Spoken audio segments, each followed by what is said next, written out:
Selamat datang di Deep Dive kita. Kali ini kita coba lompat waktu nih, mundur ke tahun 1933. Kita mau lihat gimana sih panduan mendaki dua gunung di Banten, Pulau Sari sama Karang, tapi pakai panduan super lawas. Sumber kita, ini buku panduan wisata gunung di Jawa, penulisnya Dr. Charles Edgar Stan, dia dokter Belanda di Dinas Pemantau Gunung Berapi zaman itu.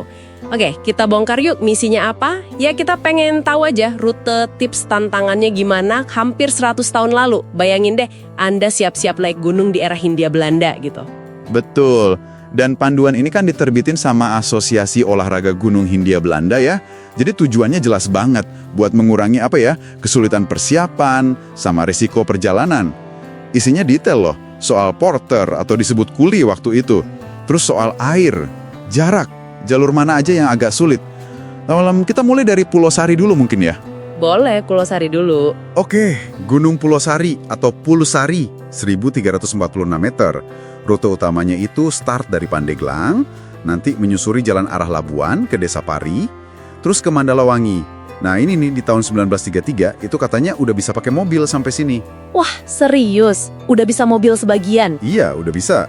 Baru dari Mandalawangi lanjut ke Pandat, terus jalan kaki lewat Kampung Cilutung ke Kampung Pamengker. Ada juga sih alternatif ke Pamengker dari Menes katanya. Nah, buat kemah, tempat yang disaranin itu di Teraja Omas, setelah Pamengker. Bisa naik mobil sebagian rute di tahun segitu, itu pasti udah canggih banget ya rasanya. Bener-bener nunjukin akses udah mulai kebuka. Nah, dari Teraja Omas itu, gimana medannya ke puncak? Disebutnya sih cukup curam. Lewat hutan gitu, menuju tepi kawah yang paling tinggi.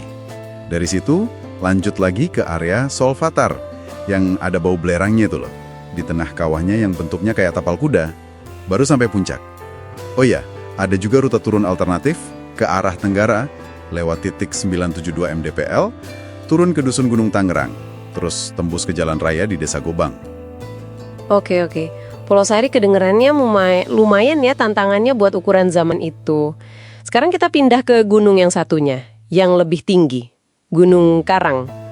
Atau Gunung Karang ya ejaannya. Ini kayaknya ceritanya lebih kompleks ya soal rutenya. Iya, Gunung Karang ini kan 1778 meter, paling tinggi di Pandeglang. Menurut catatan 1933 itu, ada dua rute utama dari Pandeglang. Rute A dulu ya, ini lewat Kampung Salam. Rute ini yang dibilang curam banget. Aksesnya dari alun-alun Pandeglang ke Rokogo, terus jalan desa kira-kira 3 km ke Kampung Salam. Nah, bagian ini mesti jalan kaki, gak bisa pakai kendaraan. Kalau butuh pemandu, bisa dicari di Salam. Kontaknya ke Jaro, itu kepala desa, namanya Campaka atau Haji Keto. Tanjakannya ini, wah, berat banget. Nyusurin punggungan bukit, curam pokoknya. Si Stehan ini sampai nulis detail yang lumayan bikin ngeri sih. Dia bilang, di beberapa tempat Anda harus berhenti dan berpegangan ke dahan yang menggantung. Waduh, berpegangan ke dahan itu bener-bener ngasih gambaran ya susahnya kayak apa. Itu maksudnya jalurnya sampai vertikal atau gimana ya? Atau licin aja gitu? Kayaknya kombinasi ya. Sangat melelahkan, terus mungkin licin. Jadi butuh pegangan tangan ke dahan atau akar gitu. Nah, setelah perjuangan itu, baru sampai di Sumur 7. Sumur 7. Ketinggiannya 1583 mdpl. Ini bukan cuma titik di peta, tapi ada 7 mangkuk air kecil gitu, yang dianggap keramat sama orang sana. Dari situ, lanjut lagi naik ke puncak tertinggi, namanya Sumur 12, di 1778 mdpl. Di sana juga ada mangkuk air serupa, jadi aspek spiritualnya kuat banget di sini. Sumur 7, Sumur 12, wah ini dia nih yang bikin Karang beda ya. Ada sisi sakralnya di ketinggian, menarik banget.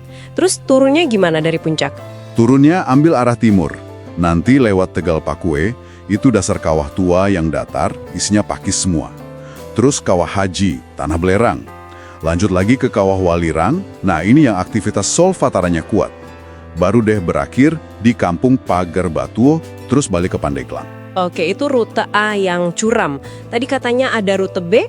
Ada, rute B ini lewat Cinjurup, atau Cinyirup ya sekarang. Ini jalur yang lebih cepat kalau tujuannya mau ke Sumur 7 aja. Aksesnya dari alun-alun Pandeglang ke Cikondang, terus jalan kaki lewat Juhut ke Cinyirup. Perkiraan ya 1,5 jam jalan kaki dari Juhut. Cinyirup ini jadi kayak base camp gitu. Perlu pemandu juga dari sini. Nah, dari Cinyirup katanya cuma butuh sekitar sejam buat sampai ke Sumur 7. Jalur ini baru dibuka lagi September 1932. Jadi pas banget sebelum panduan ini terbit. Oh, jadi ada jalur yang lebih efisien ya buat ke titik keramat itu.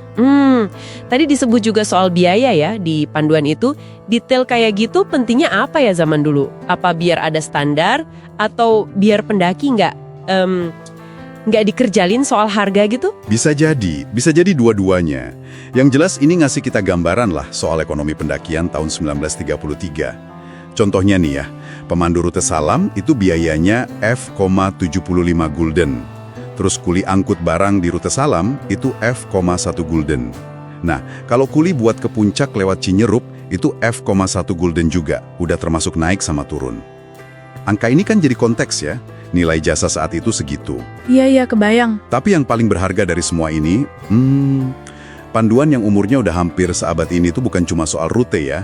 Detail nama-nama tempat, nama kawah, bahkan titik-titik yang dianggap sakral kayak Sumur 7 tadi, itu kayak jendela waktu loh. Ini nunjukin gimana sih orang zaman dulu interaksi sama alam Banten, sama medannya yang menantang, lengkap sama, yaitu tadi, dimensi spiritualnya. Bener banget, dari deep dive singkat kita ini Anda jadi bisa ngebayangin kan, pasti atmosfernya beda banget mendaki Pulau Sari sama Karang di era 1930-an. Rutenya spesifik, terus deskripsi medannya, dari stand itu gamblang banget sampai ada sentuhan mistisnya segala di puncak. Dan ini mungkin ya ninggalin satu pertanyaan buat Anda renungkan. Di zaman sekarang nih, zaman modern, jalur mungkin udah banyak berubah, informasi juga gampang dicari.